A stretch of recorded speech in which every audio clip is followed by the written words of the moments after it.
So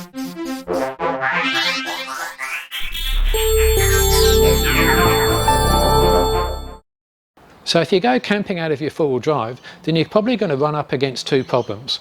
One is you're going to run out of room because you've got too much stuff to take, and the second is you might exceed the carrying capacity of your vehicle by just taking too much weight. Now there's a few solutions to that problem. You could do a GVM upgrade, which increases the legal load carrying capacity of your vehicle, but it doesn't help you with any form of bulk. You can also tow a trailer, and that allows you to take more weight as well as more bulk. But there is a third option, and that's to take the same sort of gear but just lighter versions, and that's what this video is about, showing you what the lighter version is for vehicle-based camping. So what I've done is on this side I've got the average sort of kit a four-wheel driver would typically load up in their vehicle, and on this side I've got lighter kit which is typically sourced from hiking shops, and I'm going to run through lots of different equipment and show just how different the weight is and the bulk is with the light stuff versus the heavy stuff. So there's a lot of different camping equipment options out there, and I'm not going to tell you what to take or what not to take because that's a personal choice. The objective of this video is just to make you aware that there are lighter and less bulky alternatives. And if there is particular interest in anything which I've shown here, then I will probably do a follow-up video going into a bit more detail, so drop something in the comments if you're interested in that. Alright, so let's get into the detail. So let's take a look at the sort of gear that we take when we go vehicle-based camping. You can split it into two. There's the camping gear and then there's the car-based gear. Now the camping gear starts with your basics. You need somewhere to sleep like a tent, something to sleep on like a mattress, a table, cooking gear, that sort of stuff. Everybody takes something to do the basics. You also take your consumables, which is your food, your water, drinks, etc. And then you've got extras. You might take a bike, a TV, a kayak, coffee machine, toilet, stuff which is personal and that not everybody needs to take. We all need somewhere to sleep, but you don't all need to take a kayak. Now for the car gear stuff, there's modifications, which is stuff is permanently mounted to the car, like your bull bar, your roof rack, probably fridge slide, dual battery, snorkel, that sort of thing. And then there's the extra stuff you put in the car, which isn't to do with camping, like tools, maybe a fridge, sand flag, and your recovery gear. Now all of that adds weight and bulk, and I will go through some of it in future videos, but for the moment I'm just going to focus on the basics over here and run through how you can save weight on that. Now there's many different types of tent on the market. I have two. This is a Southern Cross Tourer tent. It can sleep four, although I use it as a two-person tent. I also have a two-person pop-up tent, which is much lighter and much smaller. Now as a general rule with tents, however many people they reckon they can take inside, I would always subtract one, so you've got a bit more space and comfort. The other advantage of the Southern Cross tent is that there's actually space to stand up in it, whereas with the smaller pop-up tent you can't stand up in it. So there's a significant weight difference between the two, and as we'll see in a moment, also a big cost difference. You're trading off strength of construction and also interior size against weight, so there's your trade-off to make. That said, my little Malamu has lasted quite a long time. So by switching to the pop-up tent, we've saved nearly 14 kilograms. Now if you did want a four-person version of the pop-up, that weighs 9 kilograms. Now if you're going to save weight, you've really got to look to shave weight absolutely everywhere. Now your normal tent pegs, you probably just buy without really thinking about it, made of steel, fairly heavy, but you can buy ones which are equally as effective, just as strong, made out of something like aluminium, and they actually weigh quite a bit less, and if you multiply that by 15 or 20 pegs, there's quite a decent saving. So what I've done here is I've multiplied the weight and the cost out to come up with figures for 12 pegs, and that saves us 0.8 of a kilogram, but it costs us an extra $24.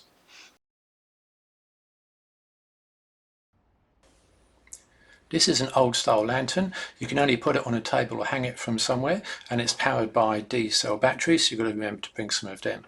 These are much smaller, lightweight lamps, and you can USB recharge them, which means that you can power them off solar, and also you can hang them from somewhere, and they're magnetic as well, and combined they put out at least as much light as the old style lantern. So the USB rechargeable lights are more versatile. You can put them in different locations. They actually give off more light, and they're cheaper and they're lighter, so what's not to like?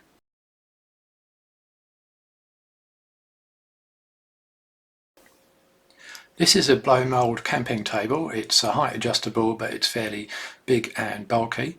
Compare that to an aluminium camping table, which is a lot lighter. Now it is smaller, but because the gear that's going on it is smaller, you actually need less room. But I do actually take this sort of stool table thing there, because then I can place my boxes on that, and then I sort of have the table room free.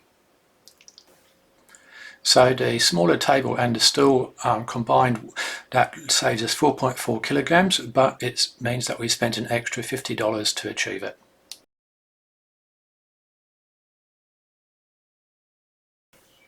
Now, aside from your tent, you need something to stand under to protect yourself from rain or from sun. And a classic example is a gazebo, 3 by 3 meters, fairly big and bulky. There's also something like the Coleman Event 12, which I have here. That's now the Event 14. And the video you see is me putting them up. It's been sped up, obviously, but sped up at the same rate. So you can see how much quicker the gazebo is compared to the lighter event system. The event system is lighter at 17 to 22 kilograms, and it packs down a lot smaller too. There's also something like the Drifter Hexatarp, and I've got a couple of photographs of it sent in by readers, and that is the lightest option and the least bulky, so that's what I'm going to use to compare against a gazebo. So by opting for the Hexatarp, we've managed to save ourselves a massive 18 kilograms, but to do that we've had to spend coming up to twice the amount of money.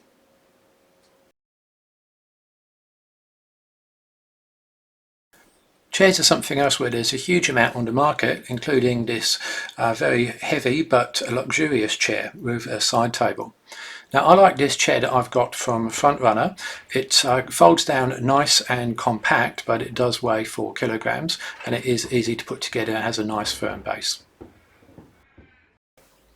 Now there is an alternative, and that's this lightweight camping chair from Helinox, but as you can see it takes even longer to set up, and it's also a fair bit more expensive. So at 4 kilograms the expander is actually about the average weight for a camping chair, but that's still a lot heavier than the Helinox at only 1.6, but you've got to spend an extra $95 and do the extra setup time.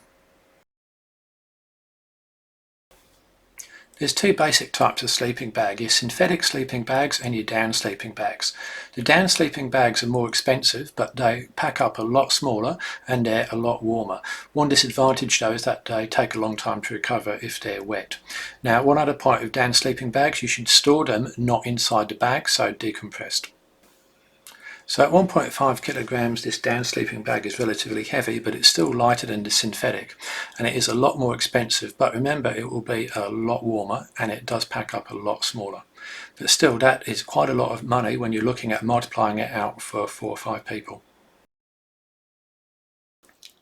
Now you'll need somewhere to sleep. Now if you don't have a camper trailer or a rooftop tent, I reckon the best option is a stretcher. So the one on the left is a stretcher with an inflatable mattress for extra comfort. The one on the right is a Helinox system, which is a stretcher with a built-in inflatable mattress. Now unlike the chairs, the Helinox system is actually much quicker to set up than the Coleman system, but as you might expect, it's considerably more expensive.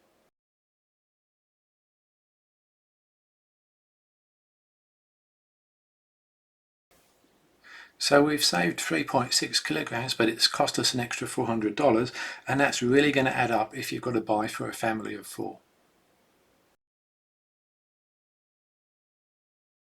So here we've got two pillows. One is a standard household pillow, the other is an inflatable pillow from Sea to Summit, which is designed for travel. So you just open it out of its tiny little bag, and then you inflate it by blowing into that hole, and it only takes a couple of breaths to inflate, and you can inflate it to just however hard you like. So we've saved a huge amount of bulk here because that pillow really is very tiny. It's also lighter, but it is a lot more expensive, and again, if you're buying 4, that's going to add up. You can even save weight with towels. So these two towels are exactly the same size, but you can see that they're quite different weights and quite different packed sizes. So we've saved 200 grams of towel, but more importantly, we've saved a lot of extra bulk, and the microfiber is really good at absorbing water. And yes, there's even camp dustpans which are again smaller and lighter than your average household dustpan. And I find they're pretty much as quick to use when you're out camping, so why not save the weight and bulk?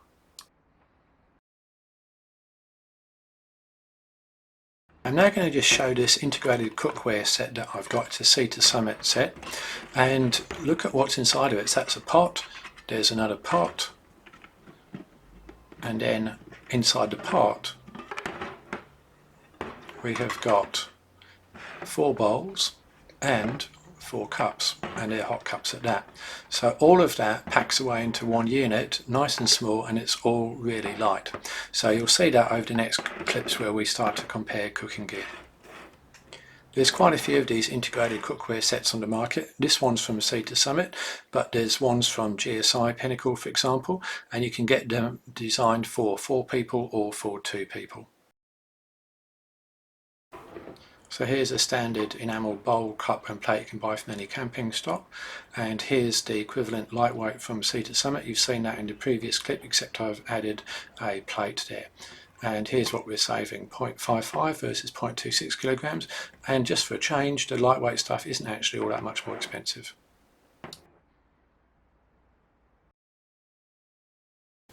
Household cutlery is made of metal, so it's pretty heavy. You can get specialist camping cutlery which is just as strong and a lot lighter, or this multi sort of spork thing. So here's what we're saving. So that's 1.2 kilograms for those 3, only 0.4 for those 3. So that's 0.8 kilograms per person, or that's going to cost us 3 times the amount. Now you can also save weight with your kitchen implements as well. I follow a rather minimalist school of thought when it comes to everything to do with food, so I don't have a huge amount of this stuff, but you can certainly save a bit of weight and also bulk. You can see that these 2 examples actually fold up, so they're fairly small, so they take a lot less space to pack. So not a lot of weight saving, but we do get some bulk saving. When you're looking at lightweight camping, every gram counts because it all adds up to something quite big at the end. Pots can be really heavy. Now this one you see here is being weighed without its handle, because I don't know where the handle is, and this is part of the Sea to Summit aluminium cookware set you saw earlier on. So with just one pot we've saved 0.7 kilograms, and that will add up if you've got several pots, but it's cost us an extra $35. So pans are something else which can be quite heavy, just made of metal, but again the Sea to Summit stuff is made of aluminium, and the handle wraps away very neatly, so not only is it lighter, it's a lot less bulky. Now cast iron cookware is great, but it's so heavy. I mean, this is just one pan, and then that's 3.6 kilograms alone. So the weight saving here is half, so we're saving about 350 grams, and also a bit of bulk because of that nice fold away handle. Here's a household wooden cutting board, and here's the camp equivalent. So it's lighter, but also it's rectangular and it's thinner, so it's easier to pack away. So you're saving a bit of bulk as well as weight.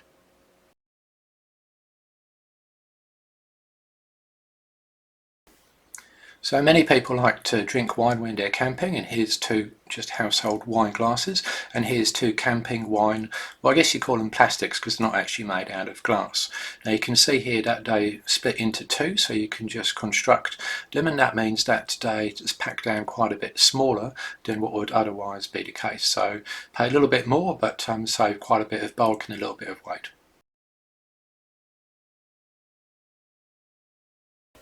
So finally you're going to need something to cook on. So here's a classic 2-burner stove, and it weighs 6.5 kilograms as you can see on the specs. It also requires a gas bottle, 2 kilogram gas bottle, which actually weighs 3.5 kilograms. Now the alternative is this hiking setup, so that's a hiking stove, gas canister, case and an piezo lighter. The stove screws onto the gas canister, put the tripod underneath, light it with the piezo, then adjust the heat using the dial. So the comparison here is against the double burner with the external gas bottle, against the camp stove with its gas canister, the lighter and then the tripod stand. And I've made two of the camp units to make it equivalent to the two burners on the larger unit. Now in this case we're saving money but also saving a lot of weight and a lot of bulk. The only disadvantage is that the camp stove isn't quite as stable for very large pots and pans as the double burner unit. So let's total everything up and see how much we've saved and see how much extra we've spent. For the normal stuff, it comes to a total of 80 kilograms and $2,500. For the lightweight stuff, it's only 21 kilograms, but again about $2,500. But we've got to look a bit closer into that. A lot of the cost in the normal is for the tent, which is $1,600. That's an expensive tent, but we only spent $200 on the tent for the lightweight stuff. Yet with all the other gear on the lightweight, it's actually managed to pull that back to end up costing the same as the normal. And in particular, things like the sleeping bag and the stretcher, etc., they really start to add up. So we've saved 60 kilograms, which is significant, and that's just for a single person. It is the same sort of cost. Now, I actually did another exercise and I thought, okay, how much lighter can I realistically get it? And I actually managed to get it just under 20 kilograms with the lightweight stuff. And then I thought, okay, if I went for the heavier options, how much heavier could it be? And the answer to that was actually got this 80 to over 100 kilograms very easily, just by choosing things like heavier chairs, etc. All right, now that's for a single person. So let's now take a look at a family of four.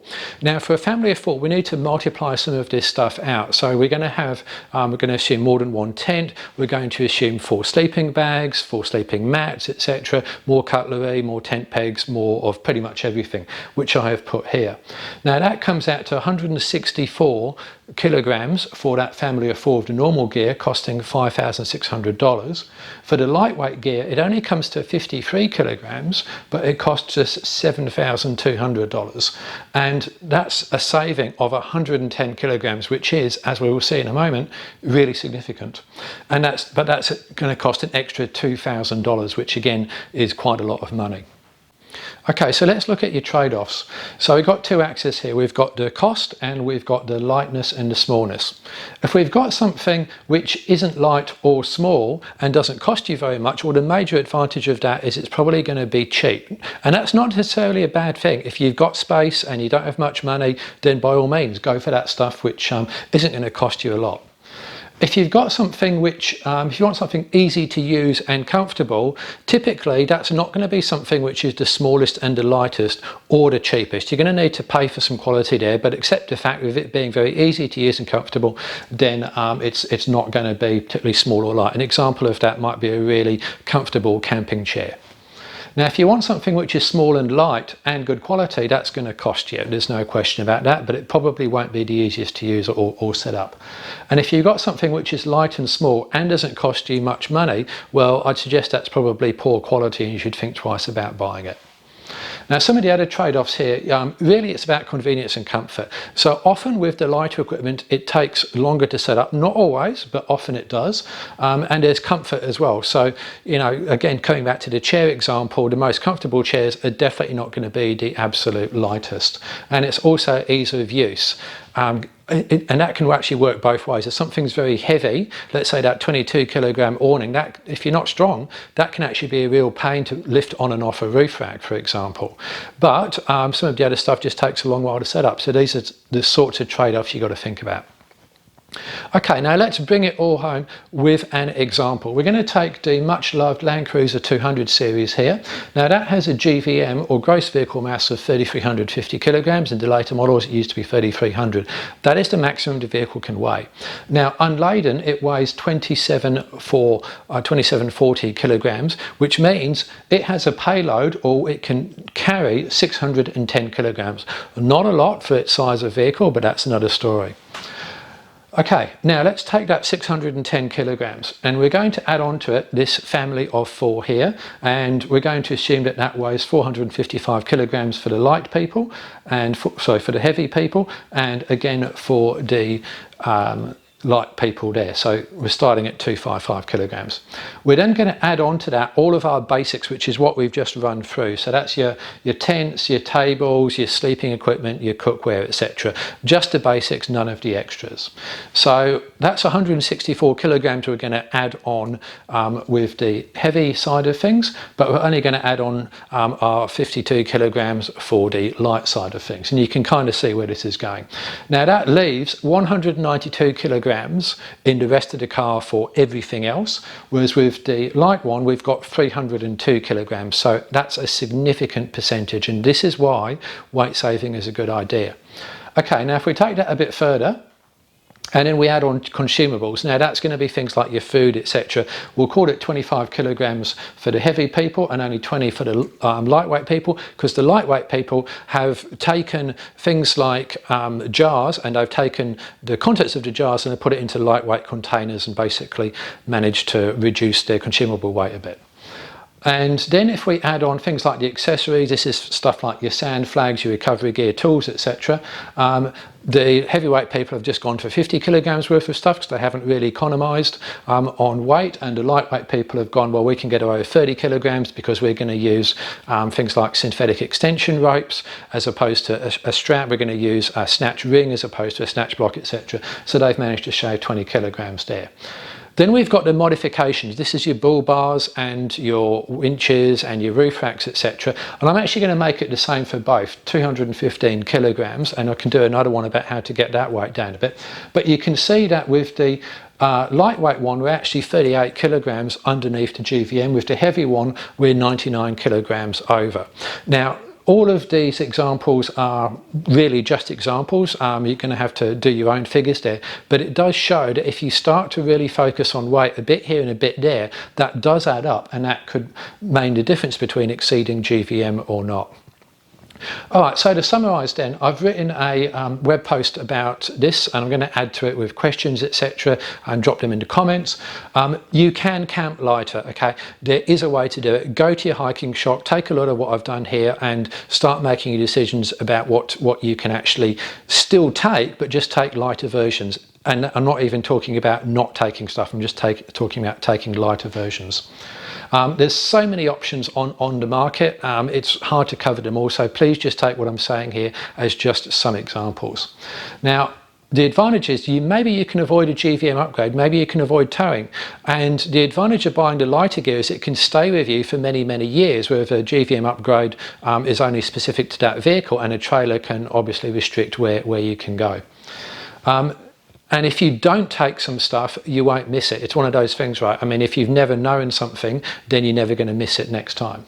So if you've got questions, you want to see me go through some of this gear in more detail, put comments in, let me know what you think of this, and I'll see what I can do about a follow-up. But in the meantime, I hope you found this video useful. Please like, share, subscribe, all of that good stuff, and enjoy your camping. Thanks, bye.